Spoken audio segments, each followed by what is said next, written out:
त्रिदलं त्रिगुणाकारं त्रिनेत्रं च त्रियायुधं त्रिजन्मपापसंहारम् एकबिल्वं शिवार्पणम्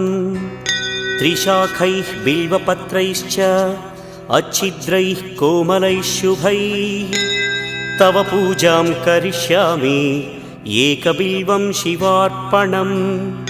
कोटिकन्या महादानं तिलपर्वतकोटयः काञ्चनं शैलदानेन एकबिल्वं शिवार्पणम् काशीक्षेत्रनिवासं च कालभैरवदर्शनं प्रयागे माधवं दृष्ट्वा एकबिल्वं शिवार्पणम् इन्दुवारे व्रतं स्थित्वा निराहारो महेश्वर नक्तं हौष्यामि देवेश एकबिल्वं शिव